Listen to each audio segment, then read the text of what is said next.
Shalom sahabat GBS TV. Firman Tuhan hari ini menegaskan, perhatikanlah keadaanmu. Sebelum mendengar lanjut kebenaran firman Tuhan, mari kita berdoa. Kasih karunia Tuhan kita Yesus Kristus yang melampaui akal dan pikiran, itulah yang memelihara hati dan pikiranmu. Di dalam nama Yesus kami berdoa. Amin. Kitab Hagai dari pasal yang pertama, ayat yang kelima dan 6. Oleh sebab itu, beginilah firman Tuhan semesta alam. Perhatikanlah keadaanmu. Kamu menabur banyak, tetapi membawa pulang hasil sedikit. Kamu makan, tetapi tidak sampai kenyang.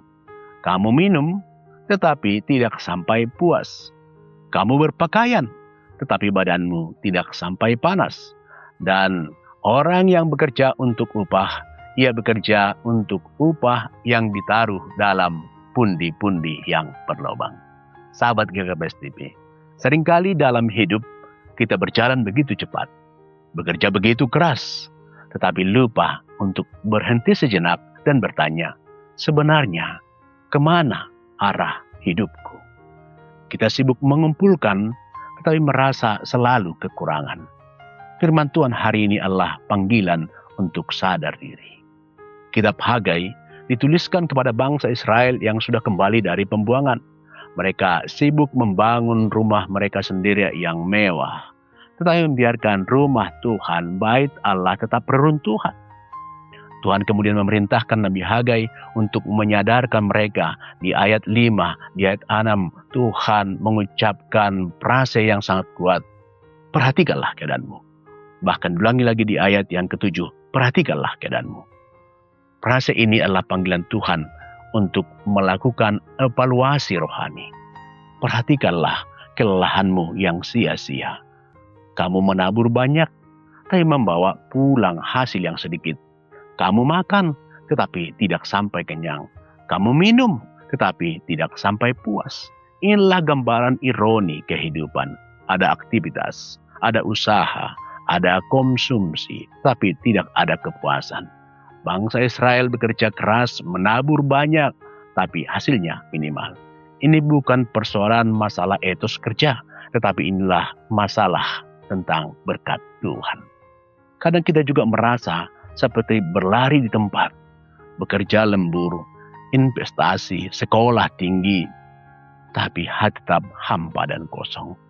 Mungkin selama ini kita bekerja untuk diri sendiri, untuk rumah kita sendiri, tapi mengabaikan kehendak Tuhan. Kita mencoba mengisi hidup dengan makan, minum, darah duniawi, tapi jiwa tetap haus. Tuhan mengizinkan kita mengalami dalam tanda kutip kekeringan untuk menyadarkan bahwa Dialah sumber hidup. Yang kedua, membaca kebenaran firman Tuhan, mengatakan perhatikanlah keadaanmu. Di sana mungkin ada penghasilan yang bocor dengan ungkapan kamu berpakaian, tetapi tubuhmu tidak menjadi hangat. Dan orang bekerja untuk upah, dia bekerja untuk upah yang ditaruh dalam pundi-pundi yang berlobang. Ini adalah sebuah ilustrasi yang sangat terkenal. Pundi-pundi yang berlobang adalah menggambarkan penghasilan masuk, tetapi seperti dituang ke kantong yang bocor, cepat habis tanpa bekas. Ada biaya hidup, biaya tidak terduga, dan pada akhir bulan tidak ada yang tersisa. Mengapa ini bisa terjadi secara rohani? Inilah karena prioritas kita yang kacau. Mereka menahan persembahan untuk bait Allah. Tuhan mengizinkan kita merasa betapa sia-sianya hidup tanpa fokus bersandar padanya. Perhatikanlah keadaanmu.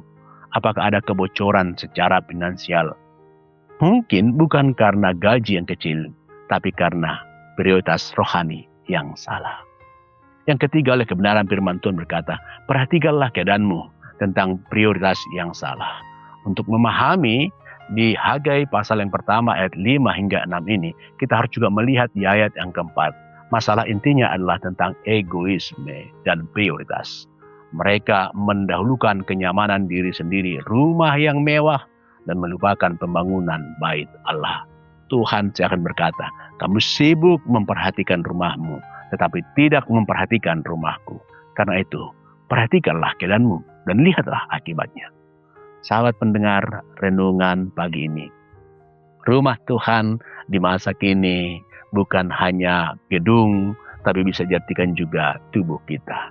Dalam 1 Korintus 6 ayat 19 mengatakan, tubuhmu adalah bait Roh Kudus. Jika kita hanya fokus mengejar materi, karir, dan kesenangan pribadi, sementara kehidupan rohani kita, bait Allah hancur dan tidak terurus, maka Tuhan akan mengizinkan kita merasakan kepahitan hidup yang sia-sia. Ini karena Tuhan mau kita membangun karakter dan kekudusan hidup kita. Sahabat KPS TV, pagi ini mari kita merenung sejenak. Apakah akhir-akhir ini kita merasa lelah dan sia-sia? Apakah gaji cepat habis tanpa bekas? Apakah hidup terasa hambar? Mungkin Tuhan sedang berkata dengan lembut namun tegas. Perhatikanlah keadaanmu. Bukan untuk membuat putus asa, tetapi untuk mengajakmu kembali kepada prioritas yang benar. Carilah dahulu kerajaan Allah dan kebenarannya, maka semuanya itu akan ditambahkan kepadamu. Amin. Marilah kita berdoa. Terima kasih Tuhan untuk sapaan firman-Mu yang begitu indah bagi kami. Biarlah kami boleh menentukan prioritas kami untuk mendengarkan firman Tuhan, untuk mencari kehendak Tuhan dan hidup dalam kebenaran Tuhan. Terima kasih Bapa. Di dalam Yesus kami berdoa. Amin.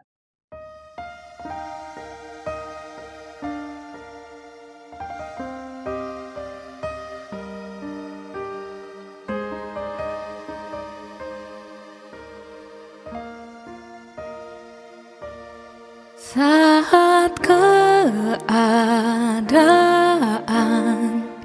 sekelilingku